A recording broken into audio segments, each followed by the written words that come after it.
Assalamualaikum warahmatullahi wabarakatuh. Pada hari ini, kami kumpulan 2 akan membentangkan tentang tajuk pluralism agama. Okay, sebelum kami membahaskan lebih terperinci tentang tajuk kami, terlebih dahulu saya akan memperkenalkan ahli kumpulan saya. Okay, ahli kumpulan saya terdiri daripada Anis Sofia binti Anwar, Nurul Nabila binti Ahmad Sata, Nurul Najwa binti Muhammad Yazid, saya sendiri Nurul Nazirah binti Zulkafli dan Nurul Syahirah binti Ismail. Okay. Saya sebagai pembentang yang pertama iaitu Nurul Nazirah binti Zulkafli dan bernombor matrik 2021888578 akan membentangkan tentang sejarah dan definisi pluralism agama. Sejarah pluralism agama. Okay, sejarah pluralism agama merupakan satu bentuk falsafah yang membenarkan satu kewujudan pelbagai agama dan dakwaan yang dibuat oleh setiap agama terhadap kebenaran agamanya iaitu religious truth claim.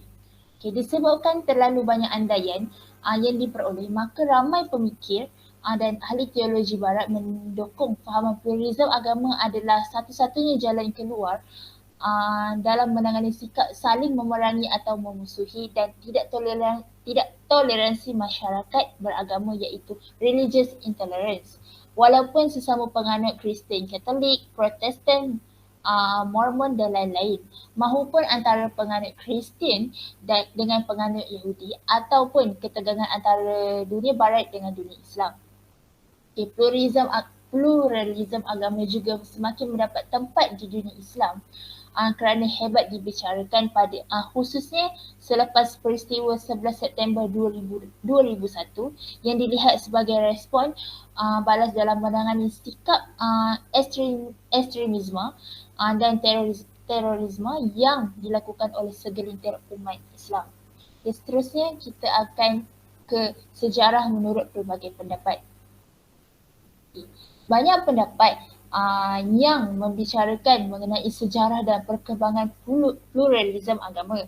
Okay, pendapat yang paling terkenal tentang pluralism agama ini turut menyatakan bahawa aliran pluralism telah muncul sekitar abad ke-18.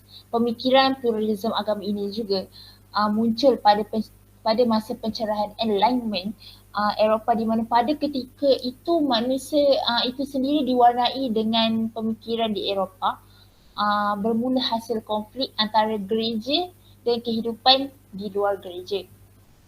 Pluralism agama juga turut hebat diperkatakan bahawa ia sangat berkait rapat dengan tradisi dan pengalaman keagamaan Kristian yang secara amnya telah melalui perubahan dalam tempoh yang panjang menurut sejarah keagamaan mereka. Menurut aliran pemikiran Islam pula, pluralism merupakan satu perkara yang masih baru dan tidak mempunyai akar teologi dan ideologi yang kuat. Dalam Islam juga, pluralism dianggap satu proses penetrasi budaya barat moden. Hal yang demikian turut disepakati bahawa secara realitinya, pluralism ini muncul untuk merosakkan pemikiran penganut Islam dan merupakan salah satu agenda orang barat bagi memperondak-randakan Islam itu sendiri. Okay, seterusnya kita akan pergi kepada definisi pluralism agama. Okay. Kata pluralism berasal dari kata pluralism iaitu satu bentuk gabungan kata plural dan isma. Okay. Kata pluralism ialah kata plural bermaksud dengan menunjukkan lebih daripada satu. Manakala kata isma pula bermaksud sesuatu hubungan dengan faham atau aliran. Okay, pluralism bermaksud satu bentuk fahaman atau sikap terhadap keadaan majmuk dalam konteks sosial, budaya, politik dan agama. Dan falsafah pluralism ini juga mewujudkan pelbagai agama dan dakwaan terhadap kebenaran yang diajukan oleh setiap agama iaitu religious truth claim. Okay, tambahan untuk definisi ini juga, pluralism agama ialah eksklusivisme yang mendukung fahaman bahawa yang membawa kebenaran mutlak manakala agama-agama lain adalah palsu.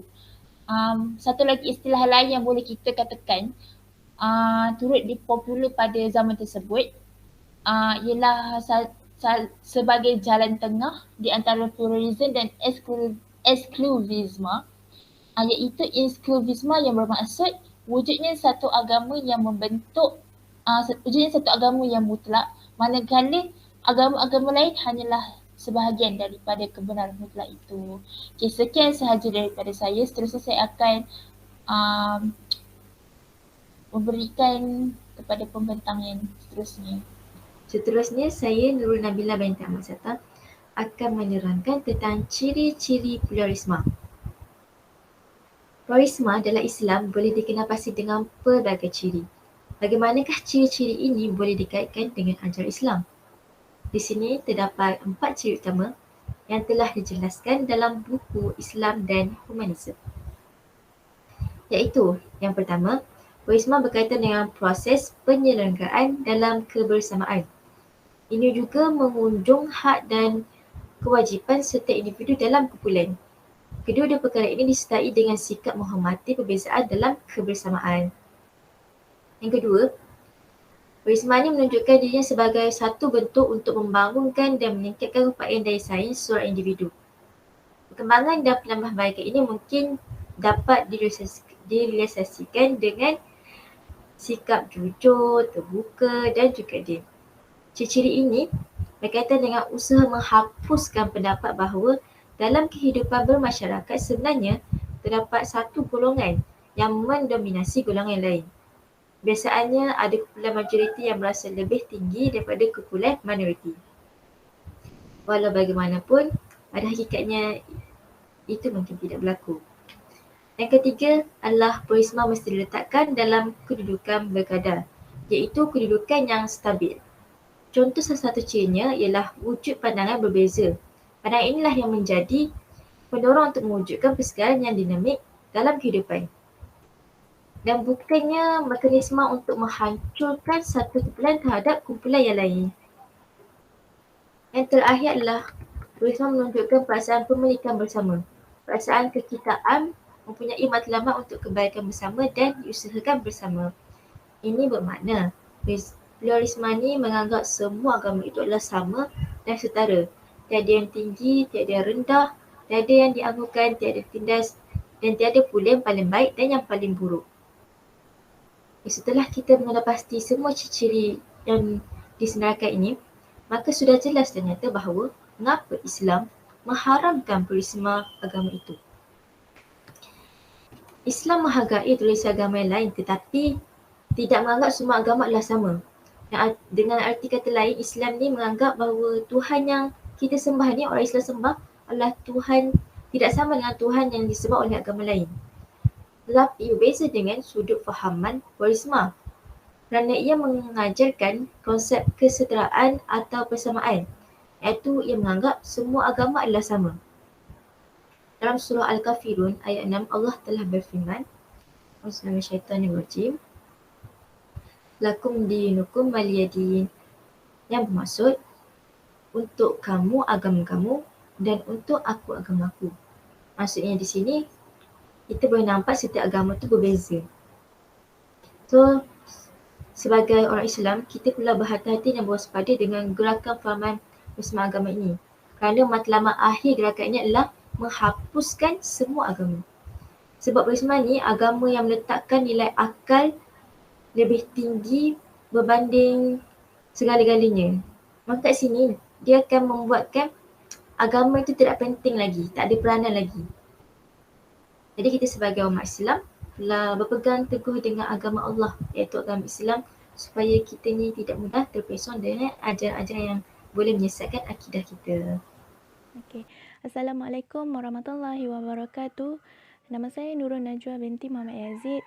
Nombor metrik 2021858968. Okey, saya akan teruskan pembentangan iaitu isu permasalahan yang berlaku berkaitan dengan pluralisme agama. Yang pertama ialah isu berkaitan dengan murtad ataupun konversi agama. Sebelum tu kita kena tahu apa itu murtad. Murtad ni maksudnya seseorang tu dia meninggalkan atau dia keluar daripada sesuatu agama. Orang yang murtad ni dia boleh beralih kepada agama yang lain dan memilih ataupun dia memilih untuk tidak mempunyai sebarang agama. Terdapat juga orang yang murtad tapi dia masih mengaku kekal dalam agama yang sama. Ini terjadi bila seseorang tu dia menolak sebahagian asas sesuatu agama tapi dia masih patuh kepada asas agama yang lain. Tapi kalau dalam Islam, mereka yang mengaku kekal dalam Islam tapi buat perkara yang jelas bertentangan dengan ajaran Islam seperti murtad tadi dianggap sebagai orang yang musyrik. Sebagaimana yang kita tahu, orang yang musyrik ni semestinya dilaknat oleh Allah SWT. Okey, isu yang seterusnya ialah isu kalimah Allah. Isu ni pernah berlaku di Malaysia yang berkaitan dengan tuntutan penggunaan kalimah Allah oleh masyarakat bukan beragama Islam.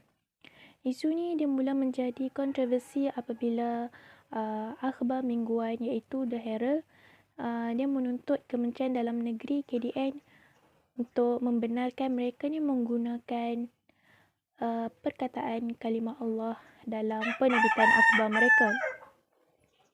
Memang tak dinafikan waktu tu isu ni adalah isu yang paling sensitif bagi masyarakat Islam. Sebab kita sebagai umat Islam semestinya kita nak jaga kesucian agama Islam. Sebab itulah berlakunya pembantahan oleh masyarakat yang beragama Islam pada ketika itu. Okey, yang seterusnya isu yang ketiga ialah isu perkongsian perayaan dan acara keagamaan. Sebagaimana kita tahu, kita sebagai rakyat Malaysia, kita hidup berbilang kaum, bangsa, agama, budaya dan kita ni dituntut untuk hidup harmoni. Sampailah ada seruan yang menyuruh kita ni sebagai rakyat supaya kita ni hidup bersatu dan elak daripada permusuhan. Dan seruan ni memang normal. Semua orang akan bersetuju dengan seruan ni. Dan seruan ni lah yang menyebabkan ramai rakyat tak kira bangsa terbuka amalkan tradisi setiap bangsa macam perkongsian perayaan dan acara keagamaan. Isu ni mungkin tak jadi masalah kepada orang yang bukan beragama Islam. Tapi isu ni akan jadi masalah kepada penganut agama yang beragama Islam sebab ia melibatkan akidah seseorang Muslim. Sebab itulah umat Islam mestilah mengambil tahu terlebih dahulu perayaan tersebut macam mana supaya akidah mereka ni tidak terpesong. Baik, seterusnya saya akan sambung kepada implikasi pluralisme agama. Okey, jadi apakah implikasi pluralisme yang bakal dihadapi sekiranya dibiarkan berleluasa? Okey, implikasi yang pertama adalah implikasi akidah. Baik, maksudnya pluralisme ini telah memalingkan perkara asas dalam Islam sama sahaja dengan membuka kepada pintu kesyirikan. Di mana mereka terjebak dengan fahaman ini akan bebas untuk murtad dan menormalisasikan hukum murtad kerana mereka menganggap bahawa tiada lagi kebenaran pada Islam. Tiada lagi kebenaran yang eksklusif pada Islam kerana mereka menganggap agama semua sama rata. Dan seterusnya merosakkan syariat. Apabila semua dianggap sama rata, semua agama dianggap sama rata, tiada agama yang boleh melaksanakan undang-undang ke atas awam. Agama hanya akan jadi urusan peribadi yang tiada kaitan dengan manusia lain. Dalam keadaan lain, hukum hakam dalam ibadah Islam juga akan dicampur dengan agama lain sewenang-wenangnya. Dari situ kita nampak bagaimana Islam itu terhakis sedikit demi sedikit. Baik, seterusnya. Implikasi sosiopolitik. Bagaimana dia mengancam institusi Islam? Okey, bila pluralisme ini disemat dalam minda masyarakat, mereka akan memperjuangkan kesamarataan bidang kuasa mana-mana agama. Maksudnya, tak ada agama yang boleh mengatasi agama lain ataupun diberi peruntukan ataupun keistimewaan tertentu. Jadi, institusi yang berkaitan dengan Islam berkemungkinan akan diminta untuk dikurangkan kuasa ataupun dibubarkan terus. Dan seterusnya menyebabkan kekacauan dan perdebatan yang sengit. Apabila fahaman ini diteruskan, maka pelbagai perubahan akan dibuat. Seperti dalam perlembagaan, akan ada beberapa isu yang berkaitan timbul yang akan menyebabkan kekacauan dan perdebatan yang sengit. Dan seterusnya adalah implikasi keutuhan umat. Bila dalam bab akidah kita dah terganggu, umat Islam akan berpecah belah. Mazhab dengan perbezaan mazhab dan akidah yang sedia ada pun sudah menimbulkan perselisihan, apatah lagi muncul ajaran-ajaran sesat yang baru. Seterusnya, usaha dakwah sia-sia. Bila fahaman ini tertanam dalam minda masyarakat, usaha dakwah tak lagi relevan dan berkurang, dan fahaman Islam yang benar tak dapat disampaikan secara meluas. Jadi, orang yang baru mahu mengenali Islam mungkin akan terjerumus dalam fahaman ini dan mewujudkan lagi fahaman baru dan akhirnya akan menyebabkan pergaduhan dan menjejaskan keutuhan umat itu sendiri. Jadi, kesimpulannya, bahaya pluralisme ini tidak boleh dipandang ringan. Oleh itu, kita hendaklah sediakan diri kita dengan benteng yang kukuh untuk mendepani cabaran tersebut dengan ilmu-ilmu agama Islam. InsyaAllah kita tidak akan mudah dikaburkan dengan ideologi-ideologi sesat yang boleh menghakis keimanan dan merosakkan akidah. InsyaAllah itu sahaja daripada saya. Sekian, terima kasih. Baik. Assalamualaikum warahmatullahi wabarakatuh. Nama saya Nurul Syairah binti Ismail. Pada pembentangan selanjutnya saya akan membentangkan berkenaan cara mengatasi implikasi pluralisme dalam agama. Yang pertama dari segi akidah. Yang mana apabila dari segi akidah ni kita perlulah menambah ilmu pengetahuan kita dalam agama Islam. Sebagai umat Islam, kita dikehendaki untuk mencari ilmu agama itu dengan lebih dalam lagi, lebih lagi yang berkaitan dengan akidah kita. Sebagai contoh, kita boleh menghadiri majlis-majlis ilmu yang diadakan kerana kita juga perlu mengakui bahawa agama Islam ini adalah agama yang sebaik-baik agama dan dalam agama Islam juga adalah agama yang sempurna. Seterusnya, kita perlulah berkeras menolak segala ajaran yang bertentangan dengan agama Islam. Ini dapat menghindarkan kita daripada terpengaruh daripada ajaran agama pluralisme yang melampau. Selain itu, kita perlulah berusaha untuk mendekatkan diri kepada Allah dan mempunyai pegangan yang amat kuat kerana agama Islam adalah agama yang mengajar kita daripada kita kecil hinggalah kita dewasa. Seterusnya, berkaitan dengan sosiopolitik. Yang pertama, kerajaan memainkan peranan yang penting dalam pemantauan penyebaran di media sosial, di mana kerajaan juga perlulah memantau setiap apa yang mereka masukkan ke dalam media sosial, apa yang mereka sebarkan. Selain itu, kerajaan juga boleh menggunakan media sosial untuk menyebarkan kesedaran berkenaan pluralisme agama ini supaya umat Islam tidak terpengaruh terhadap pluralisme agama tersebut. Dan kita perlulah menggunakan yang kedua adalah menerapkan nilai Islam dalam sistem pemerintahan, yang mana kita perlu menggunakan nilai agama Islam itu sendiri dalam setiap gerak kerja kita ataupun keputusan yang kita mahu lakukan. Dan seterusnya, menerapkan nilai agama dalam jiwa generasi muda kerana generasi muda inilah nanti yang akan memberikan, akan menjadi tonggak utama dalam negara kita. Seterusnya, masyarakat dan umat Islam, di mana kita perlulah sebagai masyarakat dan umat Islam, kita perlulah mengawasi persekitaran kita, dan apabila berlakunya perkara yang kita agak muskil, kita perlulah yang berkaitan dengan pluralisme agama, kita perlulah melaporkan kepada pihak yang berkuasa. Seterusnya, tidak terpedaya oleh karisma agamawan.